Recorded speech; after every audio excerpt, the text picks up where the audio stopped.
Olá, estudantes da pós-graduação, tudo bem? Como é que vão os estudos, hein? Professora Lídia Bezerra aqui com vocês. Vamos dar continuidade sobre o assunto regressão logística. Na aula passada a gente viu regressão logística binária, na qual a variável dependente tinha duas categorias. Agora a gente vai falar sobre a regressão logística multinomial, em que a variável dependente tem mais de duas categorias. E ainda, como alguns conceitos introdutórios, eu quero mostrar para vocês que a gente utiliza essa regressão logística multinomial quando a gente tem mais de duas categorias na variável dependente. Essa modelagem possibilita prever se uma determinada categoria está aumentando ou diminuindo em comparação a uma categoria de referência. E quando eu falo categoria de referência, vamos supor que a sua variável dependente tenha três categorias. Você vai precisar dizer ao programa qual categoria de referência você vai usar. Tem gente que se baseia, por exemplo, na maior frequência observada. Você que vai decidir. Você pesquisador, você pesquisador. Então é possível estimar uma regressão logística que a variável dependente tenha duas ou mais categorias. Então são geradas K menos uma equações, onde K seria o número de categorias. Agora eu vou mostrar para vocês aqui como seriam essas equações. Vamos supor que a gente tem aqui uma variável do IMC. Né? Lembra que nós temos a classificação do IMC normal, sobrepeso, obeso? Claro que a gente tem outras variações, né? No caso do obeso, obesidade grau 1, grau 2, grau 3. Nesse caso aqui, a gente está considerando essas três categorias da categoria obeso como uma só. Todos são obesos, independente se for grau 1, grau 2, grau 3. Só para deixar claro, tá? Então, como é que ficaria as equações? Por exemplo, a equação 1 é a probabilidade do evento 1 acontecer, ou seja, do normal acontecer, tá? Então, você vai ter toda essa fórmula aqui. A probabilidade agora da categoria 2 acontecer. Vai ter toda essa fórmula aqui. E a categoria 3 e assim por diante. Novamente, não é o objetivo aqui a gente ficar discutindo, decompondo fórmula, mas vale a pena mostrar aí como seriam essas fórmulas aí. Tudo bem? Então vamos lá. E olha, sem delongas, eu quero já partir para a prática, tá bom? Porque um pouco da teoria vocês viram lá em regressão logística binária. Então vamos aqui abrir a planilha hsbdemo.save. Essa planilha aqui, ela tem vários dados e a gente está querendo prever qual é a escolha do programa de pessoas que ingressam no ensino médio, se esse programa escolhido vai ser o geral, o vocacional ou o acadêmico. Então, né, os estudantes do ensino médio estão ingressando lá e eles vão precisar escolher. E como que pode ser prevista essa escolha?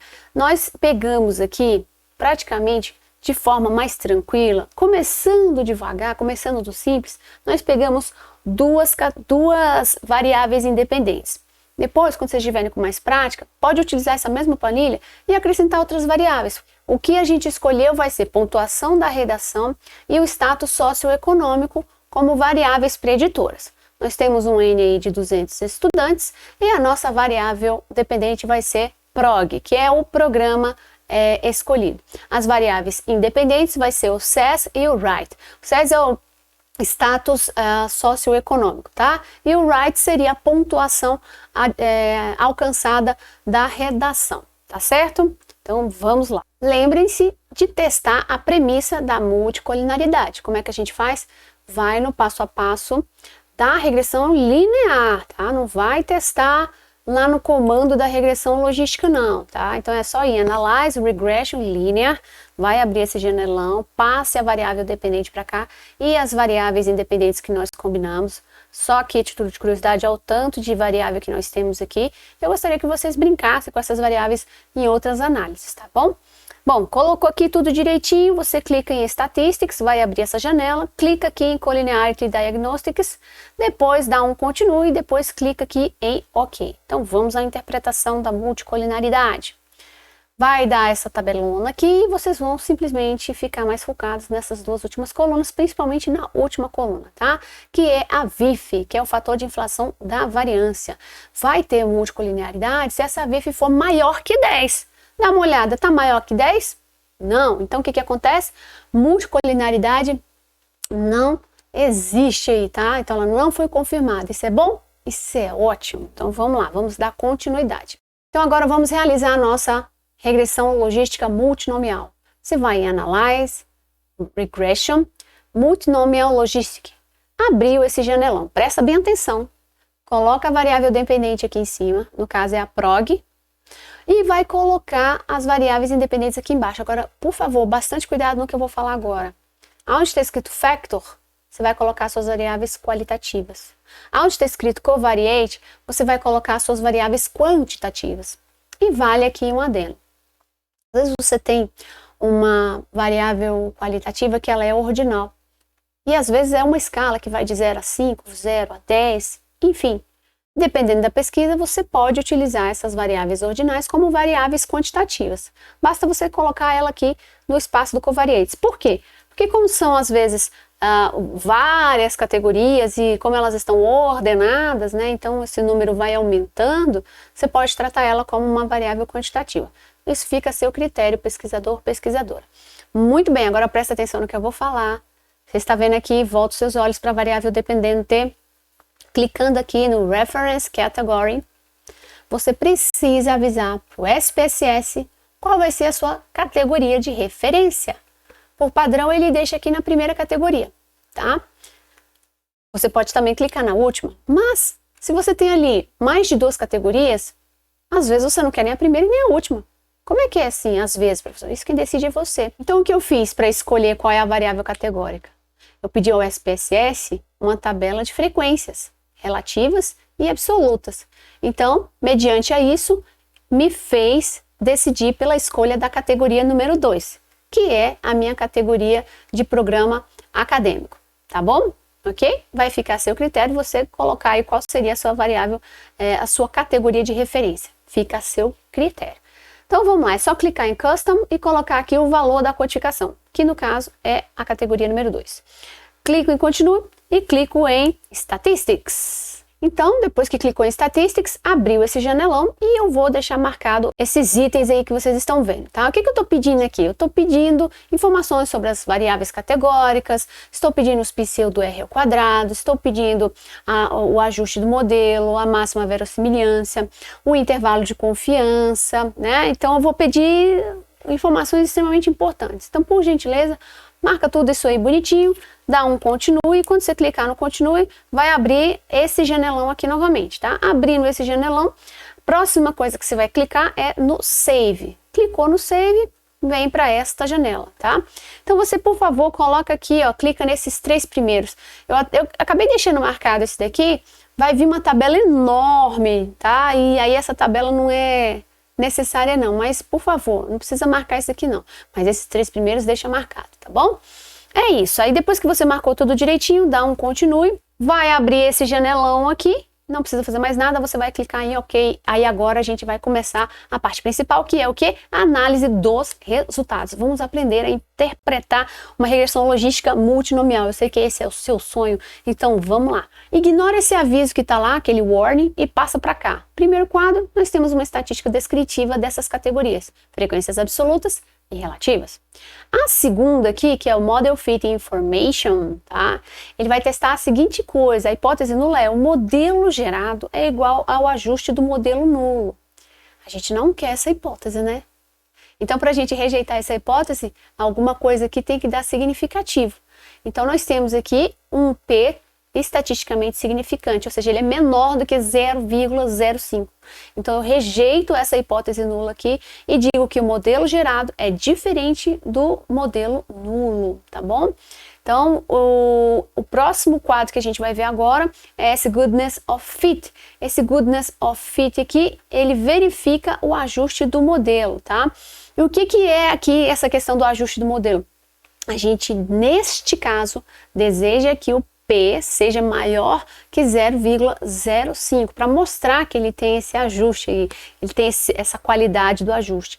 Está um P maior que 0,05? Sim, então está ok, tá? Então a gente tem um modelo adequado, tá bom? Vamos passar para a próxima interpretação. Aí nós temos os pseudo-R's ao quadrado. Nós temos do Koch and Snell, o Nagelkerk e o McFadden, tá? Esse McFadden aqui, eu particularmente não não sou não é que eu não goste, né? Eu acho o Nagelkerk ainda melhor. Então aqui pelo valor de 0,246, eu posso dizer que 24,6% da variabilidade da variável dependente é explicado pelas VIs, tá certo? Então, mais uma vez, o Nagelkerk aqui levando vantagem no quesito ajuste desse R ao quadrado que é tão discutido, tão polêmico, né? Tão assim, não é tão assertivo como o R ao quadrado que a gente tem na regressão linear. Mas enfim, temos o Nagelkerk, então vou ficar com o Nagelkerk, tá? Agora vamos aqui para o próximo quadro que vê a razão da verossimilhança, tá? Para as variáveis pontuação da redação e status socioeconômico, nós temos um P menor do que 0,05 e isso é muito bom porque nós estamos verificando aqui se essas variáveis independentes têm efeito e pela significância do P, sim, elas têm efeito e elas interferem na escolha do programa desses estudantes que estão ingressando aí no ensino médio, tá bom? Vamos lá! Chegou a hora então da gente interpretar os parâmetros. Eu quero que vocês observem que nós temos aqui as variáveis, né, junto com o intercepto, ou seja, as variáveis previsoras. Nós temos aqui o seu beta estimador, o valor, né, previsto, o erro padrão, o teste WORD, o grau de liberdade, a significância, o XPB, que é o que? O odds ratio, e o seu intervalo de confiança, 95%. Presta atenção agora no que eu vou falar, porque chegou a hora da gente falar dessa tabela que é a principal. Observa aqui que o tipo de programa nós temos 3 categorias. Só que vocês estão vendo que nós aqui temos 2 categorias. O que está acontecendo? Então, no tipo de programa, eu vou pegar as 2 categorias que não eram referência e vou comparar com a categoria de referência, aquela que anteriormente eu disse ao SPSS que era do código 2. Por isso que ela não está aqui, porque ela é uma categoria de referência. Então, todos os resultados que eu falar aqui, por exemplo, da categoria de quem escolheu o programa geral, está sendo comparado com quem escolheu o programa acadêmico. Da mesma maneira, quando eu falar dos resultados das pessoas que escolheram o programa vocacional, está sendo comparado com a categoria das pessoas que escolheram o programa acadêmico.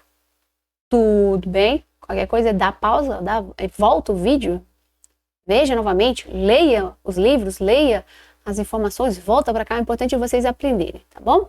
Então vamos lá, gente, olha só que interessante. Vamos observar aqui, ó, o intercepto, não me interessa saber aqui do odds ratio dele. Vamos para a variável pontuação da redação, que é a write, para as pessoas que escolheram o programa geral versus o programa acadêmico.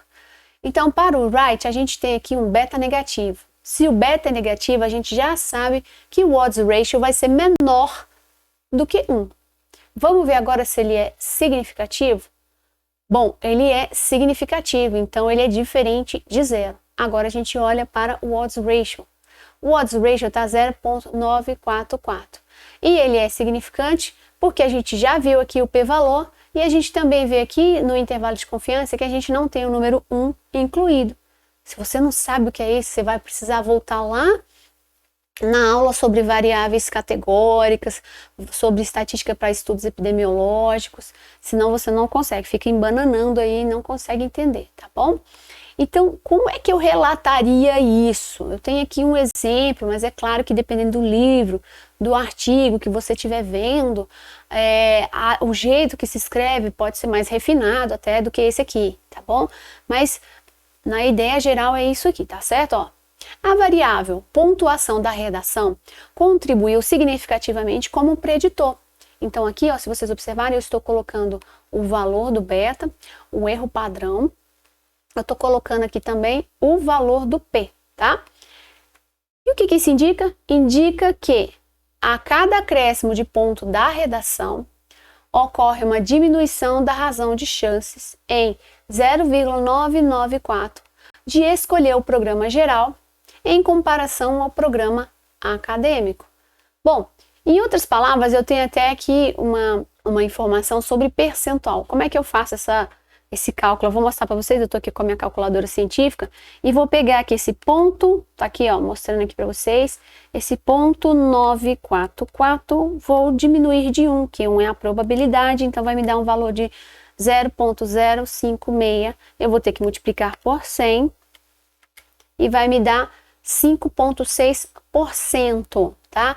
Que isso, em outras palavras, o que isso quer dizer? A cada ponto acrescentado na redação, a chance de escolher o programa geral comparado ao programa acadêmico diminui em 5,6%. Então, diminui, gente. Por quê? Porque o meu odds ratio foi menor do que 1, tá certo? Então, a pessoa ter uma pontuação na redação, quanto maior a pontuação dela, menor vai ser a chance dela escolher aquele programa geral. Vai ser mais interessante ela escolher o programa acadêmico, tá certo? A gente falou, né, da variável quantitativa, agora vamos falar da variável qualitativa. Eu tô pegando aqui a variável SES, que é o status socioeconômico, tá bom? 1, 2 e 3 está mostrando as categorias aqui para as pessoas de baixo nível, de médio nível e de alto nível socioeconômico. O status socioeconômico de categoria baixa contribuiu significativamente como preditor, ou seja, a razão de chance é 3,199 vezes mais provável que indivíduos pertencentes ao nível socioeconômico baixo escolham o programa geral versus o programa acadêmico. Porque lembra, gente, todas as coisas que eu estou falando sobre esses resultados das pessoas que escolheram a categoria geral é comparado às pessoas que escolheram o programa da categoria acadêmico, tá bom? Aí agora, eu quero que vocês deem pausa no vídeo e tentem fazer essa interpretação para as pessoas que escolheram o programa vocacional. Dê pausa, tenta, escreve, depois volta aqui. Muito bem, parabéns para você que deu pausa no vídeo e tentou escrever, tentou interpretar. Com certeza a curva de aprendizado agradece. Então vamos lá. A pontuação da redação foi novamente um preditor significativo. Aí você vai colocar entre parênteses, né, os valores e aí você vai continuar a sua escrita, tá? Ou seja, a cada ponto acrescido da redação ocorre uma diminuição da razão de chances em 0,893 de escolher o programa vocacional versus o programa acadêmico. Ou seja, se você pegar essa calculadora, fazer aquela subtração desse valor aqui do odds de 1 e multiplicar por 100, ele vai me dizer o seguinte: a cada pontuação da redação diminui cerca de 10,7% a chance de escolher o programa vocacional. Isso aí tá trazendo a gente até um pouquinho para a realidade, né? Então, as pessoas que estão com maior pontuação de redação, elas não vão escolher o programa vocacional, elas vão preferir escolher o programa acadêmico, faz todo sentido, né? Agora vamos para a variável categórica. Lembra que aqui, para quem escolheu o programa geral, que deu significância foi para o nível socioeconômico baixo? Aqui já não foi, mas foi para o nível socioeconômico médio, tá? Então foi significativo. E aí, como é que ficou a escrita de vocês, né? Então vamos lá. Para a variável socioeconômica, a significância ocorreu para o socioeconômico médio, ou seja, pessoas pertencentes ao status socioeconômico médio. Olha só o tamanho desse odds ratio, gente. Tem 3,575 vezes mais chances de escolher o programa vocacional versus o programa acadêmico. O que isso indica, gente? Olha, se eu pegar aí, né? Eu vou pegar 3,575 menos 1 vezes 100 vai me dar 257,5%. Olha, é um percentual bem alto, vocês não acham? É um percentual bem alto. Então, eu quero que vocês testem isso novamente. Eu quero que vocês treinem a escrita desses resultados. Eu quero que vocês leiam alguns artigos da área, das variáveis que vocês têm interesse, das variáveis que vocês trabalham, para ver como é que está sendo a escrita desse resultado. É extremamente importante que vocês façam isso, para que vocês escrevam da melhor maneira possível. Às vezes, dependendo da revista, tem uma forma de escrever. Quero que vocês observem isso. Bom, nós terminamos aqui então, olha, falei que ia ser rápido, né?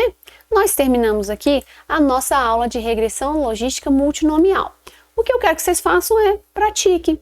Pega essas planilhas que vocês têm aí, escolhe uma variável que tenha mais de 2 categorias, desde que seja coerente, é claro, tá?